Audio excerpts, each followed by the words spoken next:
I'm a TikTok affiliate and here's how I make multiple videos using only one product. Minsan, kahit isang product lang, ulit-ulitin mo lang yan, pero bigyan mo ng different angles, okay na talaga yun. So, for example, ito yung magiging product natin. So, this one is a bag organizer. So, yung first video nyo, you can do a basic demo video. Typical siya na show and tell. So, i-introduce mo yung product. Halimbawa, sasabihin nyo na this one is a bag organizer, kasya siya sa mga handbags. Yung parang ini-explain mo sa kanila yung product na sobrang dami ng mga pockets, yung typical na show and tell. So, sasabihin mo lang kung anong product to, kung ano yung mga features niya, and that's it. Yung video number 2 naman, it can be a what's in my bag style video. So, halimbawa, let's say na ito yung gagamitin kong bag, tapos itong bag organizer, nasa loob siya ng bag, ipapakita ko yung kung ano yung mga laman, tapos yun, i-explain ko na kaya mas organized yung bag ko is dahil dito sa bag organizer na to. So, hindi talaga siya yung product demo, hindi ko hina-hard sell,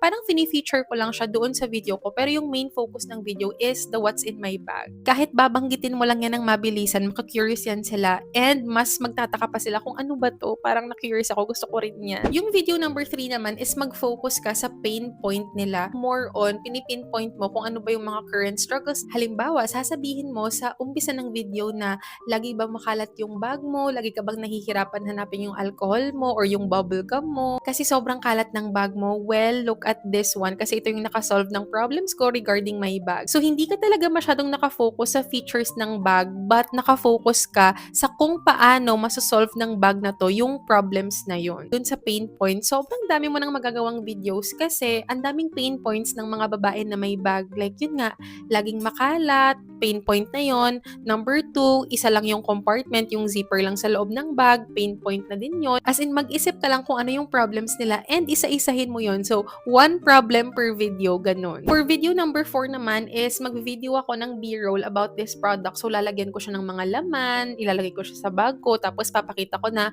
grabe, parang super organized ng bag ko. Tapos, mag-voice over lang ako. Parang B-roll plus voice over video para at least iba naman yung atake. Just remember, you don't need more products. You just need more angles or video ideas. So, if medyo nagugustuhan mo tong mga affiliate tips videos and if you're learning something, medyo madami pa akong mga videos about this. So, if you're interested in that, you can follow me para mapanood mo din sila.